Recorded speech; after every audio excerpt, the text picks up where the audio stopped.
Assalamu alaikum and welcome to another episode of Dear Masuma with myself, Sana Araji, and Masuma Ja'far, who will be answering your questions directly with any worries, concerns that you may be going through, and inshallah we will try and answer it to the best of our abilities.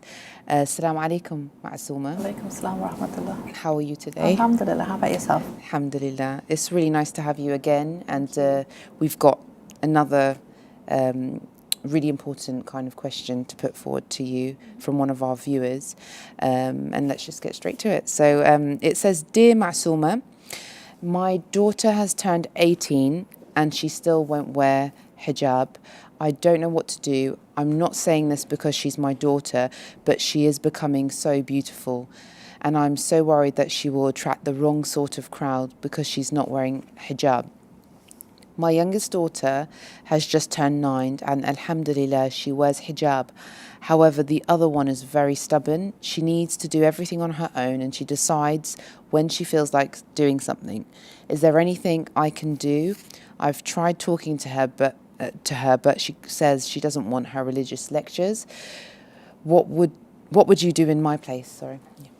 Bismillah ar-Rahman ar-Rahim. Before I address this, can I use this as an opportunity to talk about how important it is that we teach our girls from a very young age about hijab. I think, a lot of parents will wait till they become baligh or sort of say, oh, they'll do it when they're ready or when they understand. But it's important to actually start talking about hijab from a very, very early age, role model it, allow them to wear it, because initially they'll want to copy you. And so encourage that. Explain to them the idea behind the hijab. And when I say that, I'm not talking about just the modest aspect of it, because if all you concentrate is on the modesty aspect, then you're going to have the arguments that I can still be modest and not wear hijab. So I think it's important when we're explaining the rules and regulations that are dictated by Allah, we need to ensure that our children and ourselves understand that they are there for the benefit and the purpose of the soul's growth. They may benefit the body, but the purpose behind the rules is for the soul. Because we live in a physical world and we're physical beings, we know how to take care of our physical body, but we don't know how to take care of our spiritual body, our soul. And Allah, out of His love and mercy, has given us the rulings to help us take care of our soul. If we understand that, then the conversation is much more different. So I tell my child, okay, so you wear hijab. The benefits of that is that, you're modest, the fact that, you're identified as a Muslim, and that will stop you from doing certain haram things. So you wouldn't walk into a nightclub in hijab. You will be treated as a Muslim, which at the moment could be a negative thing with the way that the media portray Muslims, but it's obviously a positive thing because you're a woman of faith and therefore you're respected as a woman of faith. You will be listened to rather than looked at. Your whole image is not dictated by your looks, but on who you are as a person. So your intellect, your behavior and everything else as well. Those are all the benefits. The purpose behind the hijab, as the purpose behind any of the rulings, is that it is something that the soul absolutely requires, and that's why God's made it wajib. How? I don't know. And it's okay to tell my child I don't know, because I don't know what my soul requires. I don't know what my soul looks like. Allah subhanahu wa ta'ala tells us in the Holy Quran that He has given us but a little knowledge of the soul. And that's not because He's trying to not educate us, but it's because we don't have the ability to understand the soul because we're living in a physical realm. So it's recognizing that I'm a spiritual being. It's recognizing that I'm the soul that will move on in my journey. And it's recognizing that I need to take care of my soul, and I don't know how to because I don't understand my soul. And therefore I listen to Allah to help me to take care of my soul. I think it's much more powerful. So I think if I can bring that in, and if we can teach our children that from a very young age, it will help. One of the ways that really works is where you have, a Play-Doh. If you have like a container with Play-Doh in it, and you tell your child that, say for example, this is your soul. And Allah subhanahu wa ta'ala tells you that whatever you do, whatever you say will affect your soul.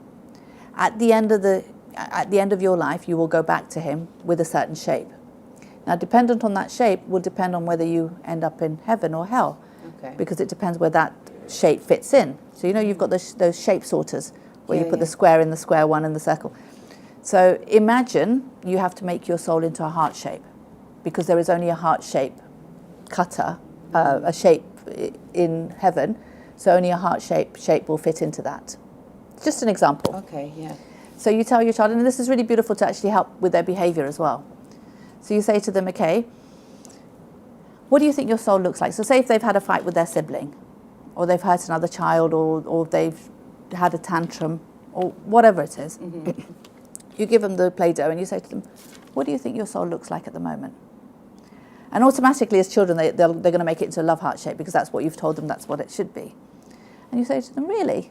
So do you think by doing that naughty thing or doing that action, your soul is the love heart shape?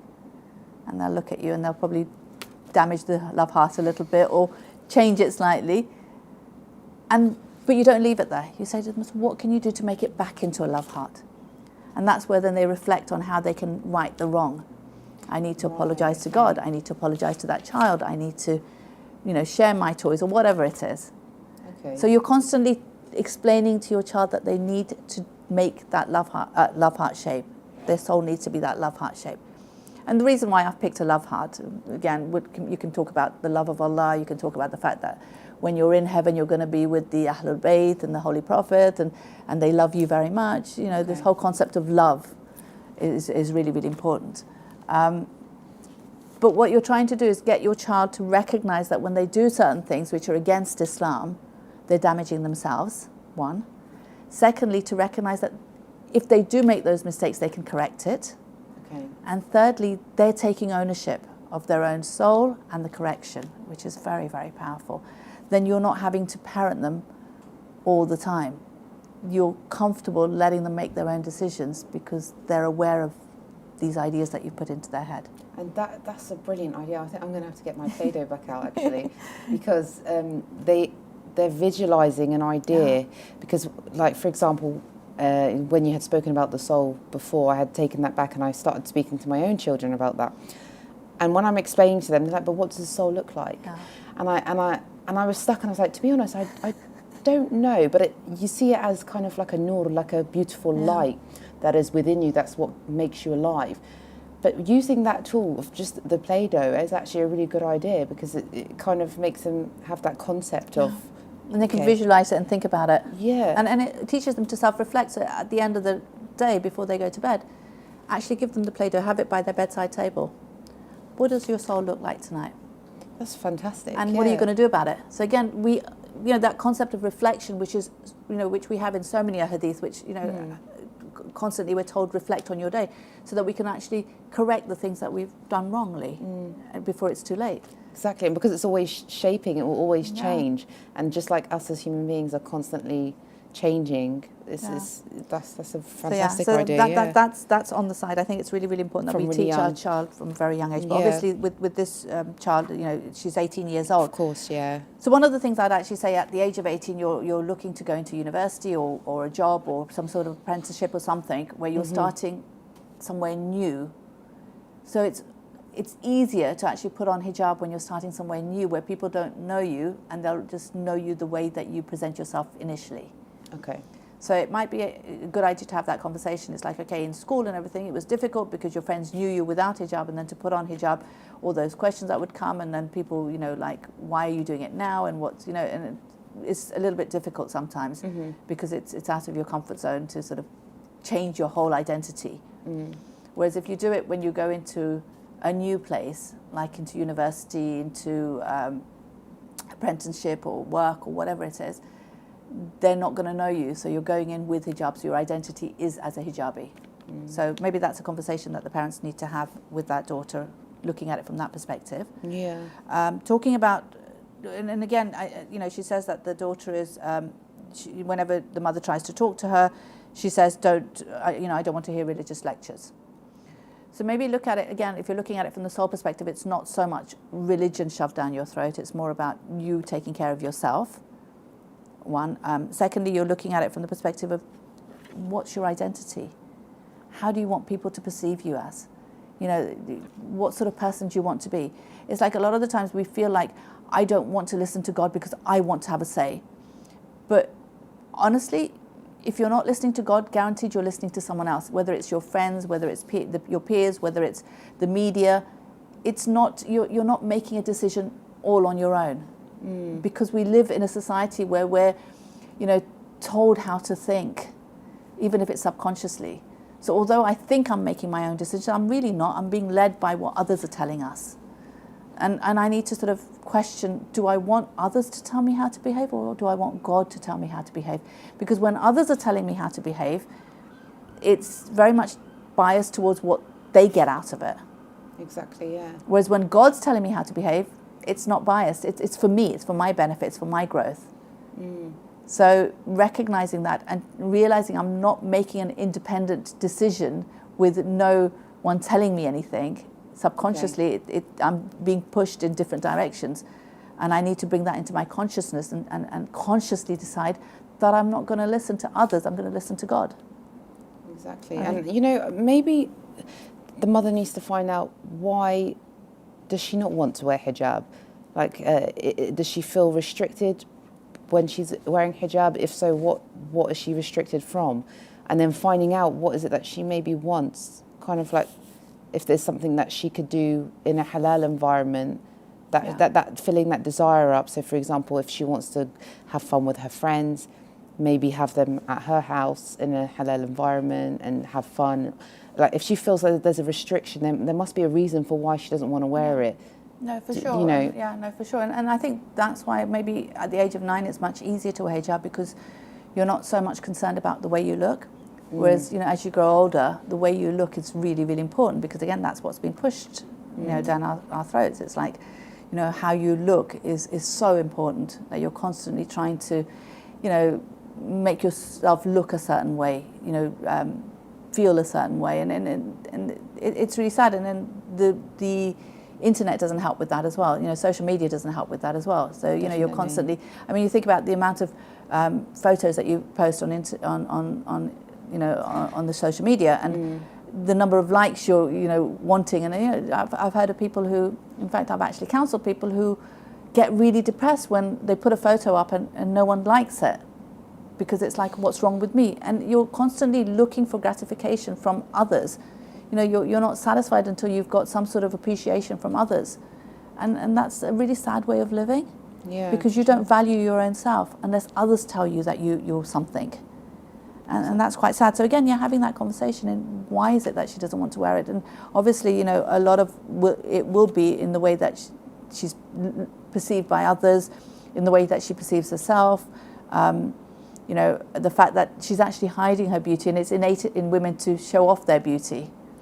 Exactly, yeah. So again, recognizing that. So if you look in the Holy Quran, when God talks about stealing, he mentions the male before the female. Whereas when he talks about adultery, he mentions the female before the male. And that's not to say that, one is to blame more than the other, but what it's to say is that a lot of the times, subconsciously, the way that God's created us, it's initiated by us without us even realizing. So we as women have been created innately to attract men. Okay. Because that's how the survival of the human race continues. Right, so we do it without even thinking about it. And this is why maybe sometimes, you'll hear that, within rape cases, people are raped by people who they knew, and because they were sending off the wrong message without even realizing that they were. Right, okay. So it's important to recognize that you may be doing it without meaning to, because it's innate in us. So, we'll move a certain way, say something a certain way, laugh a certain way, and the hijab actually helps to control that, because it puts a barrier. So even if you do it, it's like that barrier is there, and the man can see that there's a barrier there, and you're constantly reminded that there's a barrier there. So all these are benefits also to recognize that you're protecting your own self as well, your physical being as well. Yeah. It's really, really important. And obviously, as you get older, and the way that we live in the West, it's encouraged to flaunt it. If you have it, flaunt it, sort of thing. You know, why wouldn't you use the assets that you've been given? But that's not what Islam teaches. Islam teaches about modesty and about you don't have to flaunt it. You know, you keep it for the person who will love you and take care of you, rather than for anyone and everybody. Yeah. So I think that's really important. And obviously, you know, once you've had those conversations, like you said, look at halal ways of satisfying those desires. So having all girls party at home where maybe you can dress up and, you know, not have hijab and not have hijabi clothes and things. The other thing as well, I think, is to recognize that it is difficult to wear hijab in a non-Muslim country. So giving your child options of wearing things which are considered as fashionable but is still hijabi, because remember, hijab is a very personal journey, so you can't expect your child to be at the top of their game from the beginning. It's a journey which will start. So as long as the foundation is there, where they're fully covered, they're wearing baggy clothes so the shape of their body is not shown. The only thing that should be shown is their hands and their face, nothing else. So the wrist and everything is covered. They're wearing socks so their feet are covered. If all of that is done, then how they choose to do it should be left to them a little bit. A bit more flexible, yeah. And you know, sort of encouraging them to have their own style and identity through what the clothes that they wear. Maybe allowing them a little bit more money to spend, because to find hijabi clothes may be a little bit more difficult. And also having non-hijabi clothes that they can wear at home with their friends as well, at the mosque and so forth. So, you know, I remember whenever my kids went, you know, when they would go out shopping, my daughter would always get more money than my son for these reasons. And it actually made her feel more special, and she would, you know, like, no, I've got more money than you, and I can buy more stuff and everything. And it actually made her happy about it. So it's encouraging it in a positive way, rather than, you know, constantly having a go at them. And, you know, and a lot of the times as parents, when our children do wear hijab, we're constantly picking up on the things that they're not doing. Oh, a little bit of your hair is showing. And yes, we should tell them, but at the same time, tell them when it's not showing. Oh, well done, I'm really proud of you. Today your hair didn't show at all. And I love that outfit because it's, you know, it covers you so well, and it looks so good on you as well. Sort of, you know, so actually encouraging them positively. And then when you pick up on the things that they're not doing so right, it's not constant being told off all the time.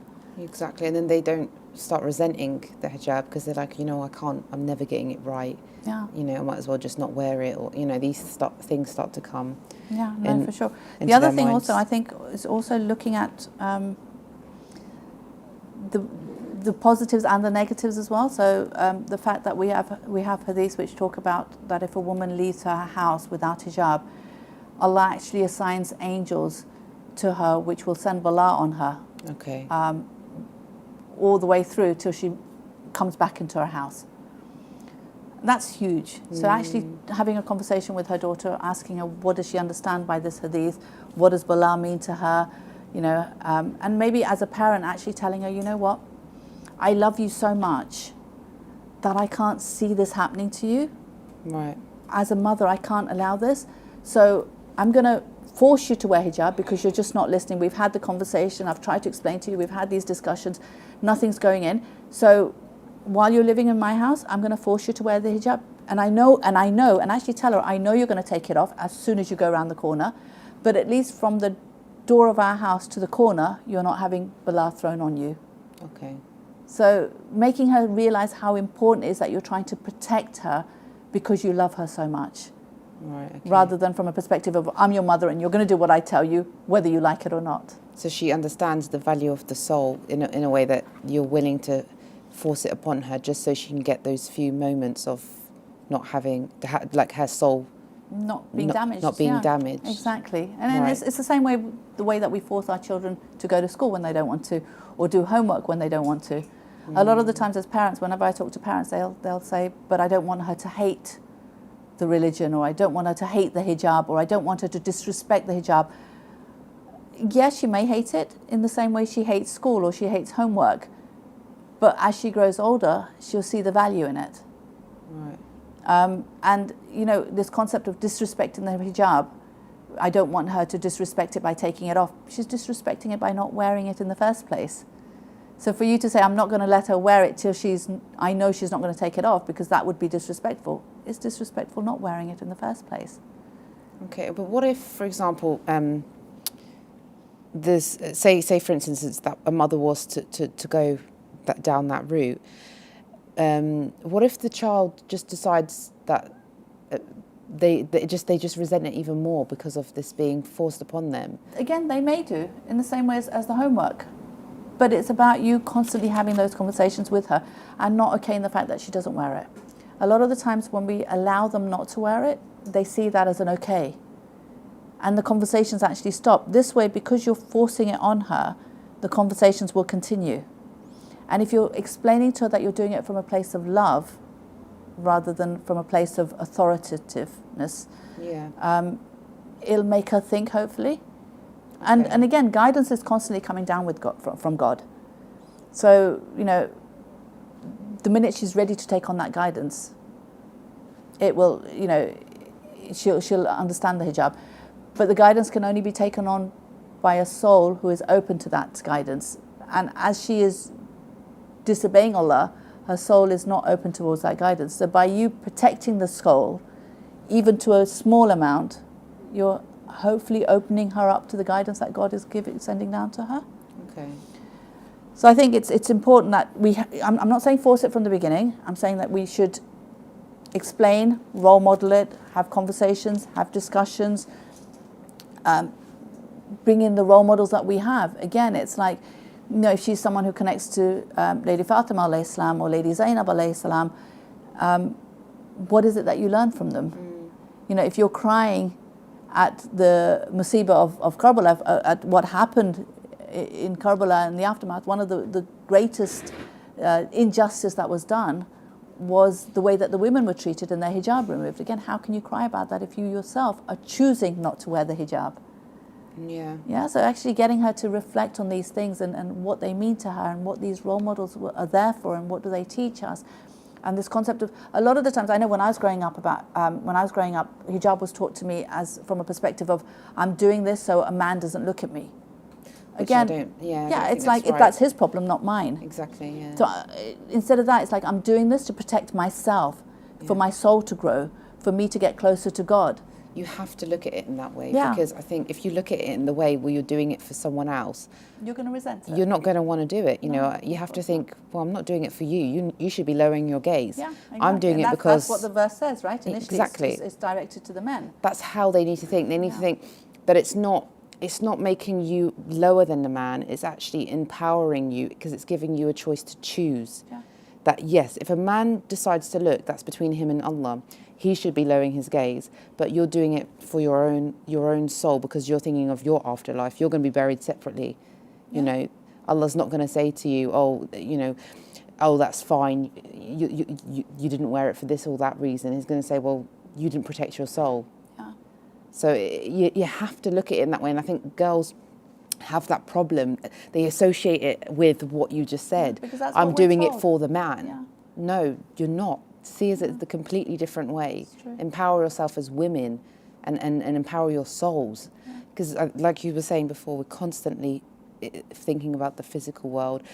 With the homework kind of example, homework you can physically see. So maybe when they think of homework, they think, well, if I don't do it, my results are not going to be that good. Or I'll get detention, or something. It's that not understanding that spiritual soul as and I think much. That's where the Play-Doh example comes into play, because now you can actually see what you're doing to your soul. Exactly. Which is very powerful. So it's what I think from a young age. But she did say that her youngest child at the age of 9 had started to wear hijab. So I wonder whether could it possibly be something she's done differently, or maybe a personality difference between the children? It could be either, and you don't know. I mean, I think they subconsciously, would have done things differently, because they've seen that they've not managed to teach their older child. So without even thinking about it, you're going to do things differently. Okay. So I'm sure that is there. But obviously there's different personalities and things as well, and so you have to approach it differently. And that's why when you talk to your children about God and about the religion and so forth, you need to approach it in different ways. You can't, it's not the same for each child. Every child is so different. Of course. So I'm sure that personality thing comes into it. But I don't like the way that she's put that her older one is stubborn. I don't think it's so much stubborn. I think it's more about lack of understanding. Okay. And I think that's what it's about. And it's like, if you don't understand something, you're not going to do it.